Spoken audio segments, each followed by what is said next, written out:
City কর্পোরেশনের পাশে। তো এখানে আমাদেরকে যাইতে দেওয়া হচ্ছে না। আমরা যদি আপনাদেরকে পেছনের ক্যামেরা দিয়ে দেখাই, এই যে দেখেন এখানে আমাদের খাবার সামগ্রীগুলো যেগুলো রয়েছে, এখানে গরম গরম অনেক খাবার রয়েছে। হ্যাঁ, ওই যে দেখেন এই পাশে যে রাস্তাটা, এটা সম্পূর্ণ ব্লক করে দিয়েছে। আমাদেরকে বলছে এদিকে আর যাওয়া যাবে না। আমরা যাচ্ছি যে আজকে সুনামগঞ্জে। হ্যাঁ, এখন আজকে প্রধানমন্ত্রী আসবে, বুঝছেন, এই কারণে আমাদেরকে ওইদিকে রাস্তা ব্লক। আমরা বারবার বলছিলাম যে আমাদেরকে আমাদেরকে যাইতে দেন। আমরা এখানে আমাদের খাবার রয়েছে, কিন্তু তারা আমাদেরকে একদমই যাইতে দিচ্ছে না। আমাদের গাড়িটা পাঠাই দিচ্ছে। এই যে দেখেন আমরা চলে যাইতেছি, আবার ব্যাক করতেছি। ভাই আমরা কিসের জন্য আসছিলাম? আমরা আসছিলাম ঢাকা থেকে, কিন্তু আজকে কান্না করতে ইচ্ছে করতেছে। কার জন্য এইসব করতেছি? আজ যে দেশের মধ্যে প্রধানমন্ত্রী আসলে রাস্তা ব্লক করে দেওয়া হয়, সাধারণ মানুষদেরকে এরকম হস্তক্ষেপ করা হয়, সেদিকে এই যে দেখেন আমরা এখানে আছি কত মানুষ। আমাদেরকে আমরা বলছি বারবার যে আমরা স্বেচ্ছাসেবী টিম, আমাদেরকে চাইতে দেন, কিন্তু আমাদেরকে চাইতে দেওয়া হচ্ছে না। বলছে কাউরে চাইতে দেওয়া হবে না, প্রধানমন্ত্রী আসবে।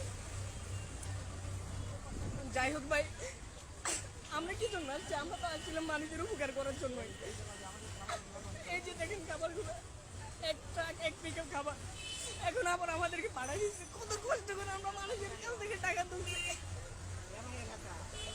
কত কষ্ট করে, কিন্তু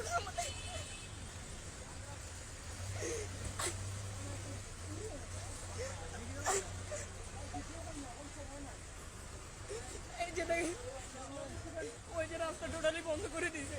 এইদিকে সিটি সিটি কর্পোরেশনের সামনে টোটালি রাস্তা বন্ধ, কাউরে ঢুকতে দিতেছে না। সবাই বলতেছে ওই পাশ দিয়ে ওঠেন, ওই পাশ দিয়ে এই যে খাবারগুলো দেখেন, এখানে এক পিকআপ খাবার আমরা নিয়ে যাইতেছি। আজকে ভাই অনেক কষ্ট হয়, এগুলো দেখলে কষ্ট হয় যে কার জন্য কি করতেছি। প্রধানমন্ত্রী আসতেছে, এই যে দেখেন ওই দিক দিয়ে আরেকটা গাড়ি, এই সবাইকে পাঠাই দিতেছে, বলতেছে যাওয়া যাবে না, এখন প্রধানমন্ত্রী আসতেছে, বুঝছেন। এই যে দেখেন আমরা সবাই এখন আবার ব্যাক করতেছি। কত কষ্ট করে আমরা মানুষদের কাছ থেকে টাকা, কিন্তু ভাই আজকে অনেক কান্না করতে কি বলবো। কোন দেশে আমরা বসবাস করি? বারবার কত রিকোয়েস্ট করলাম ভাই আমাদেরকে চাইতে দেন, আমাদেরকে চাইতে দেন, কিন্তু কার কথা কি শুনে, কার কথা কি শুনে সবাই পাঠাই দিতেছে। যাই হোক, অনেক আমরা আসছিলাম লক্ষ্মীপুর থেকে, আমি নোয়াখালী লক্ষ্মীপুরে ওই জায়গা থেকে আসছিলাম। আজকে 3 দিন আমাদের ঘুম নেই, 3 দিনে আমাদের ঘুম নেই, কথা বলতে পারতেছি। আমাদের দেশে ভাই, আমাদের দেশে যদি প্রাইম মিনিস্টার আসে তাহলে সহযোগিতা করা বন্ধ হয়ে যায়। মানে আমরা মনে করি তখন আসলে কান্না চলে আসে। অনেকে অনেক কমেন্ট করতেছেন, আসলে ওই কমেন্টে রিপ্লাই দিতে পারতেছি না।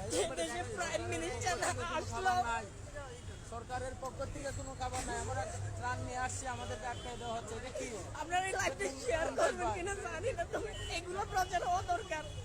যে দেশে প্রাইম মিনিস্টার আসলে সহযোগিতাটা হাতটা বন্ধ হয়েছে, মানুষ সাধারণ মানুষের সহযোগিতা করবে সেটা বন্ধ করে দেওয়া হয়।